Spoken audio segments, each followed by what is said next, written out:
Basecamp. I'm Kat, and I hope you've had a really good week. Now, we are going to kickstart this week's video by finding out who has won our November prize. So let's take a look. Okay, so in this bag we have got lots and lots of names, but the winner of the November competition is... I can get just one name. Okay, I think I've got one. Have a look. It's Dougie! Well done, Dougie. Congratulations. This little Lego Minecraft set is going to be on its way to you shortly. Thank you so much to everybody who has sent in competition entries this month. I have loved watching all of your videos and I was so impressed at how many different languages you guys can say thank you in. You are incredible. Now, we are going to be wrapping up our theme of gratitude in this week. But that doesn't mean we want to stop remembering to say thank you after this and stop showing our gratitude. So we want to come up with a way that we can kind of get into the habit of always being grateful. And we're going to get some ideas and some inspiration, hopefully, as we watch the So-and-So show. Oh, fantastic. That was Johnny Boy and the Beef Jerky Boys running away from a fight. Up next, we got more hits for you. But first, let's take some calls. Hello, you are on WSO with John. Hey, John, this is Steve at WJED in Skokie. Just wanted to give a shout out and say thank you for bringing so much joy to the people.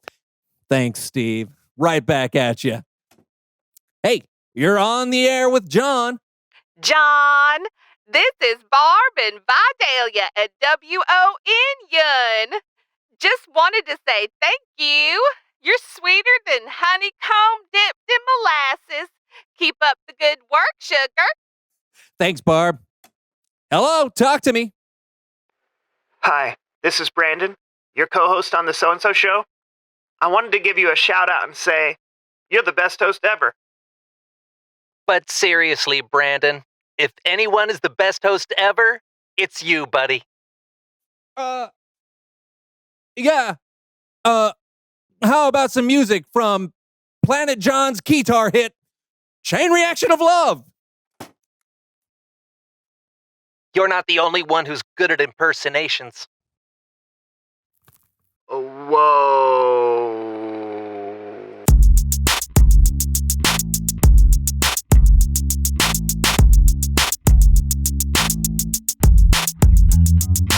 Hello, everyone. I'm Brandon. I'm John. And welcome to the So-and-So show. So, John. Hey, Jabberwocky is a nonsense poem written by Lewis Carroll, included in his novel Through the Looking Glass. Yeah. Okay, John. Yeah.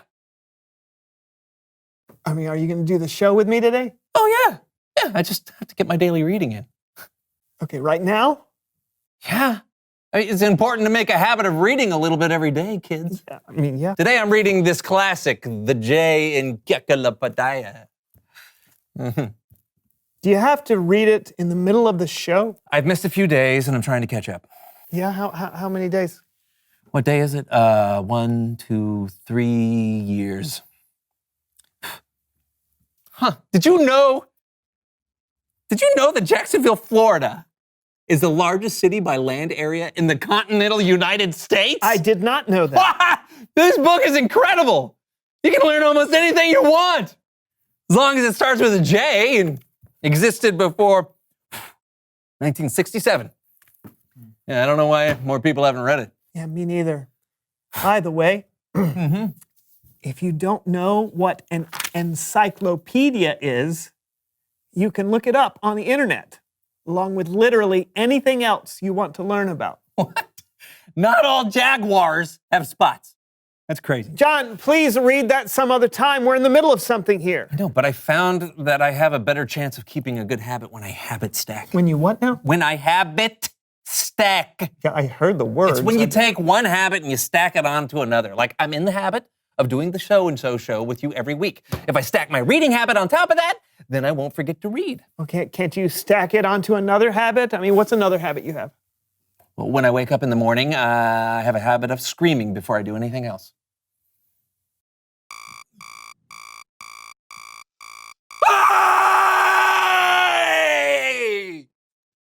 Why in the world? Clears the lungs. Oh, fine. Okay, why don't you habit stack reading after your morning scream? Oh, because after my morning scream, I drink my morning coffee.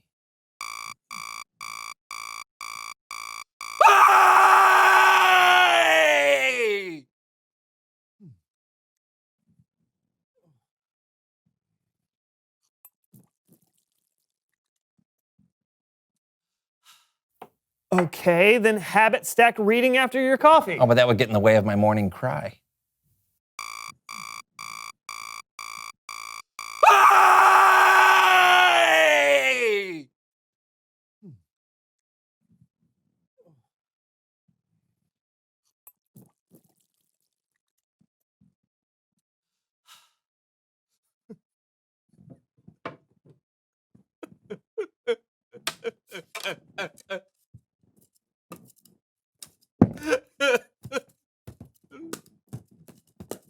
Is the paddleball part of it? Habit stacking. Okay, so you've got a full morning. Uh-huh. All right, but we've got to figure out some place to stack your reading habit. Okay, we can make a game of it. Oh no. Oh, yeah! Habit Stacking Heroes. The game is easy. Instead of doing habits one after another, we're gonna do them all at once. Whoever can do the most good habits at the same time wins. Make sense? Not at all. Let's play. Ready, set, go! Brush your teeth. Okay. Easy. Uh-huh. Look at that. Sit-ups. Zero. Okay. All right. Practice math. What? Okay. Practice math. This is easy. I don't even need a calculator. 2 equals 4. Vocal warm-ups. Oh. Cats can't kick cups. Cats can't kick cups. Do the bicycle. Cats can't kick cups. You're both winners. Oh. Really? Hey, I've never felt more productive. It's Bible story time with Cameron.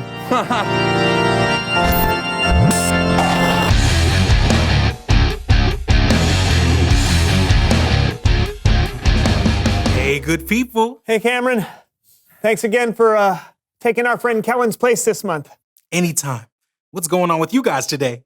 Habit stacking. You want to try? Trust me, Cameron, it's a hard no. Okay, but habits can be good sometimes. In fact, today we're talking about a habit that began thousands of years ago that's still happening today. Awesome. Take it away, Cameron. You've probably heard of the Lord's Supper, or maybe you've heard it called communion, or even a really fancy word like Eucharist. Different people observe the Lord's Supper in different ways, sometimes every week or every month, or maybe a few times a year. Sometimes people use bread and wine, sometimes they use juice and crackers. But even though everyone does it a little bit differently, the reason they do it is the same. They do it to remember. When Jesus and his disciples were having their Last Supper together, they themselves were remembering something called the Passover. Hundreds of years before Jesus, God's people, the Israelites, were slaves in Egypt. And God chose a man named Moses to rescue his people from the Egyptian Pharaoh. Moses said, Let my people go. but the Pharaoh refused, so God sent 10 plagues: frogs, sick animals, flies. But the 10th plague was by far the worst. Moses warned Pharaoh that if he didn't let God's people go, every firstborn son in Egypt would die, including Pharaoh's own son. But Pharaoh refused. God gave the Israelites a way to protect themselves from what was coming. They were to sacrifice a lamb, then spread some of its blood on the doorframe of their houses. This would be a sign for God to pass over that home and not harm anyone inside. That night, those with the blood of the lamb on their doorframes were spared. But Pharaoh's firstborn son died, along with every other firstborn son in Egypt. So Pharaoh sent the Israelites away.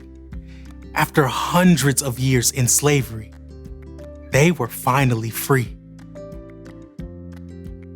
That's what Jesus and his disciples were remembering during their last meal together. They were remembering the day when God rescued his people from slavery in Egypt.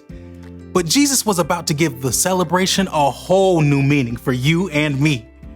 When Jesus had given thanks, he broke the bread and he said, "This is my body. It is given for you. Every time you eat it, do it in memory of me." After supper, Jesus took the cup of wine and said, "This cup is the new covenant in my blood. Every time you drink it, do it in memory of me." Jesus knew that God had a plan for another incredible rescue. This time, he would rescue the whole world. And this time, Jesus himself would be the sacrifice. That's why we celebrate the Lord's Supper today. So we can show God how grateful we are to him for sending his son, and so that we can get in the habit of remembering how Jesus gave his life to save you and me. The end. Wow. Right? Yeah, it's so cool to think that when we take communion or the Lord's Supper, we're literally doing something that Christians have been doing since the beginning of the church. And that's over 100 years. Try 2,000 years. I say again, wow. Yeah. It's important for us to have things we do regularly that can remind us to be grateful to God. Hey, you ought to have it stack that, John. Yeah, I'll put that right after my morning cry. You see, Cameron. You don't have to explain. Okay. Thanks for the story, Cameron. You bet, guys. See you next time.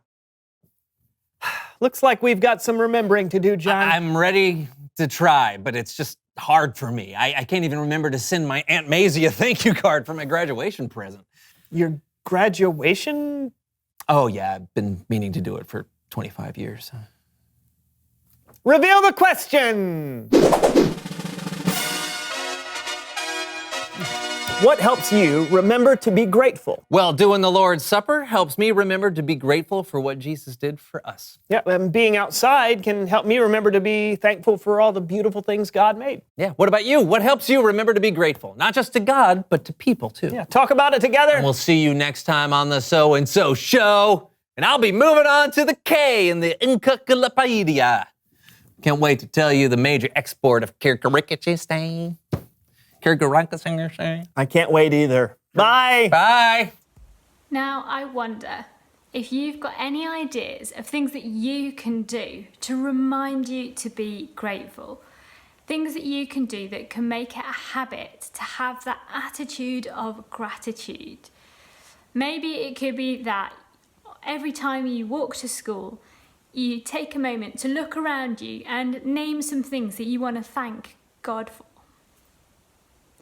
Or perhaps you want to make it a habit that actually every night before you go to bed, you take a moment to just say thank you to God, to think back through the day of all the good things that He has done for you. You might want to have a go with your family at recreating that Last Supper. You could get some bread and some red juice and eat and drink it together. And as you do it, you could read the story in your Bible. Be reminded that Jesus loves you so much that He was willing to die for you. And you can thank Him for it as you do that. Now, if that's something that you'd like to have a go at and you want to take it one step further, if you're into your baking and your cooking, you could have a go at making your own flatbread. It's super easy to do. All you need is some flour, some water and some oil, or you can look up a little bit more of a fancy recipe on the internet. Some recipes use milk instead of water and butter instead of oil. You can do it however you like, but this is super simple. So to make your flatbreads, put all the ingredients into a bowl and mix them together. Add extra flavours if you like, if you've got some favourite flavours, some herbs and spices in your cupboard perhaps. Use your hands to knead the dough just for a couple of minutes.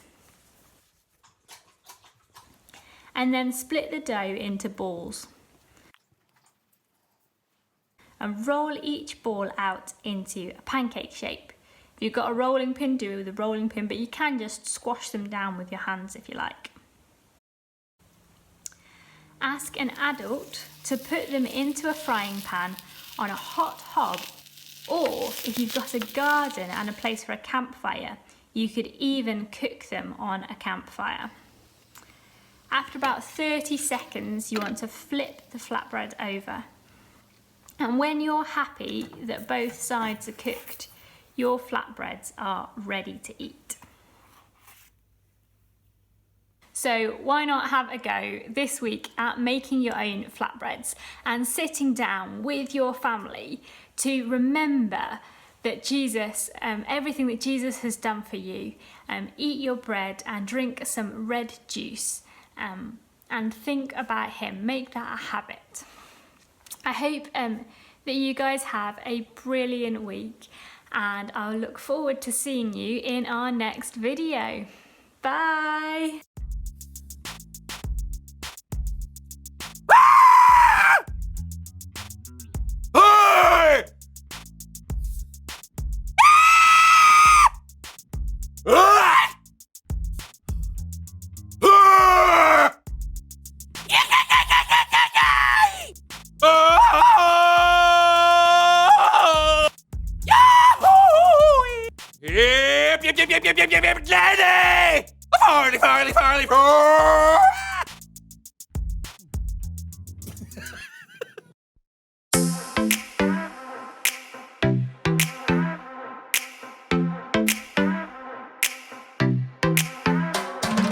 Every time I'm feeling down, you pick me up. Sing, oh, oh. And when my heart is feeling emptied out, you fill my cup. Sing it out now. Oh, oh. I just wanna say thank you for the way you love me. I wanna say thank you for the way you love me. I just wanna say thank you for the way you love me. I wanna say thank you, just wanna say thank you. Yeah! T-H-A-N-K-Y-O-U, thank you. Thank you. T-H-A-N-K-Y-O-U, thank you. Here we go, verse 2. I'm grateful for the way you've been a friend to me. Sing, oh, oh. And even in the deepest, darkest night, you help me see. Sing it out now. Oh, oh. I just wanna say thank you for the way you love me. I wanna say thank you for the way you love me. I just wanna say thank you for the way you love me. I wanna say thank you, just wanna say thank you. T-H-A-N-K-Y-O-U, thank you. Thank you. T-H-A-N-K-Y-O-U, thank you. T-H-A-N-K-Y-O-U, thank you. Thank you. T-H-A-N-K-Y-O-U, thank you. For the joy that you give to me, for the way that you made me free, for my friends and my family, I just wanna say, for loving me from the start, for every beat, beat, beat of my heart, for everything you are. I just wanna say thank you for the way you love me. I wanna say thank you for the way you love me. I just wanna say thank you for the way you love me. I wanna say thank you, just wanna say thank you. T-H-A-N-K-Y-O-U, thank you. Thank you. T-H-A-N-K-Y-O-U, thank you. T-H-A-N-K-Y-O-U, thank you. Thank you. T-H-A-N-K-Y-O-U, thank you. For the joy that you give to me, for the way that you made me free, for my friends and my family, I just wanna say, for loving me from the start, for every beat, beat, beat of my heart, for for everything you are. I just wanna say